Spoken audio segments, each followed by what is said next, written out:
Hello students, how are you all? I hope you all are safe and fine at your homes. So, today we are going to learn more about combustible and non-combustible substances. But before हम देखेंगे कि कौन से substances जो होते हैं उसकी ignition power लो होती है और कौन से सब्सटेंसेस ऐसे होते हैं जिनकी इग्निशन पावर हाई होती है। तो there are substances that have low ignition temperature. तो कई बार ऐसे भी सब्सटेंसेस होते हैं जिनकी इग्निशन पावर जो होती है, इग्निशन जो होता है उनका वो लो होता है। अब इग्निशन टेम्परेचर अगर लो होगा तो चीज़ें जो है वो जल्दी बर्न हो जाएगी।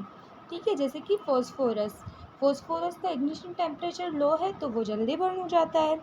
कैंडल के ऊपर की जो विक है उसका भी इग्निशन टेम्परेचर कैसा है, लो है, इसीलिए वो जल्दी बर्न हो जाती है।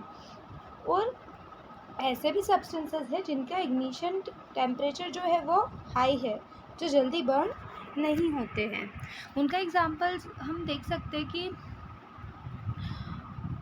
लाइक मेटल्स जो होते हैं, मेटल्स बर्न ही नहीं होते हैं। ठीक है, मेटल्स जो है वो बर्न नहीं होते हैं। रॉक, ग्लास, इन्हें कितना भी हीट कर लो ये बर्न नहीं होंगे। वुड को अगर आप बर्न करोगे तो उसको बर्न होने में टाइम लगेगा, वो इतनी जल्दी बर्न नहीं होगा। तो उसका इग्निशन टेम्परेचर कैसा है, उसका इग्निशन टेम्परेचर हाई है। Substances that have very low ignition temperature can catch fire easily. तो जिनका इग्निशन टेम्परेचर लो है वो बहुत जल्दी फायर कैच कर लेते हैं, बहुत जल्दी जल जाते हैं, इसीलिए उन्हें इन्फ्लेमेबल सब्सटेंसेस कहा जाता है।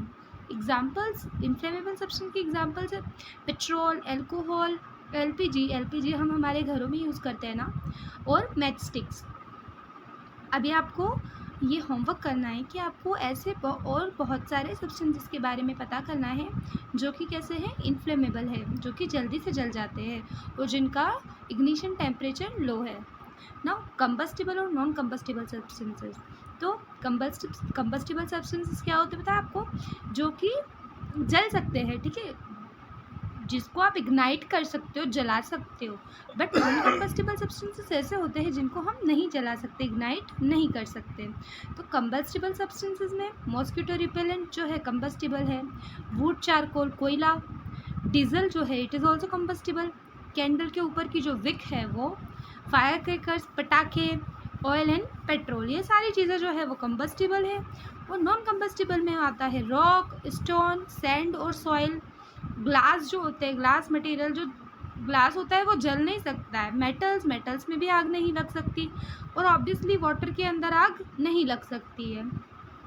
Now aim to differentiate between combustible and non combustible substances. इस एक्टिविटी को हम क्यों परफॉर्म कर रहे हैं, to know about combustible and non combustible substances.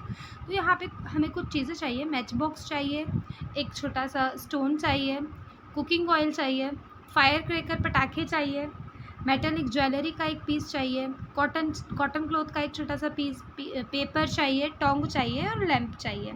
Lamp की जगह हम कैंडल का यूज़ कर लेंगे। इन सभी चीज़ों को हम एक एक बार जला के देखेंगे और हम पता करेंगे कि इनमें से कौन सी कंबस्टिबल है और कौन सी नहीं है। तो आप देख सकोगे कि इसमें जो पीस ऑफ स्टोन था वो नहीं जलेगा, फिर मेटेलिक ज्वेलरी नहीं जलेगी। तो ये सारी चीज़ें नॉन कंबस्टिबल है। जो चीज़ें जल गई दे आर कंबस्टिबल। तो यहाँ पे आप एक लिस्ट बना सकते हो ये एक्टिविटी आप परफॉर्म करके। नाउ कंबस्टन क्या होता है, कंबस्टन जो है एक केमिकल प्रोसेस है। केमिकल प्रोसेस कैसे है आपको पता है, हमने लास्ट चैप्टर में पढ़ा था केमिकल रिएक्शंस के बारे में। अब क्या होता है कि जो भी चीज़ें जल रही है वो किसके साथ रिएक्ट करती है, ऑक्सीजन के साथ रिएक्ट करती है। ऑक्सीजन के साथ रिएक्ट करके और वो क्या करती है, हीट प्रोड्यूस करती है और वो जल जाती है।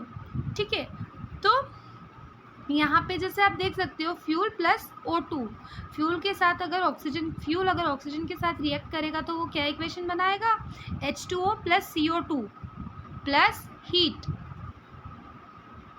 एक मॉइस्चर आ जाता है जहाँ पे हीट होती है, तो वो मॉइस्चर कंटेंट बाहर निकालेगा। देन कार्बन डाइऑक्साइड को रिलीज करेगा और हीट को रिलीज करेगा। अब एक और चीज़ मार्क करिए, हीट को रिलीज कर रहा है तो कौन सा रिएक्शन हुआ, ये एक्सोथर्मिक रिएक्शन हुआ, हीट बाहर जा रही है ऑब्जेक्ट में से।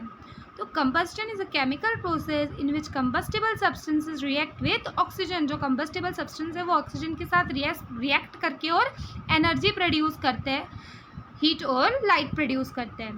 Combustion is an exothermic reaction. तो हमने देखा कि हीट बाहर निकल रही है, इसीलिए कंबस्टन क्या है, एक्सोथर्मिक रिएक्शन है। As it is a chemical reaction that releases energy in the form of heat and light.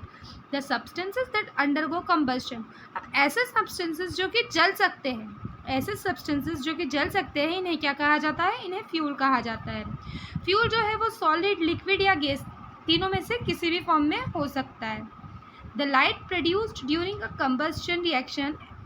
Combustion reaction के थ्रू जो लाइट प्रोड्यूस होती है, कैसी होती है, वो शाइनी होती है, उसका एक ग्लो होता है।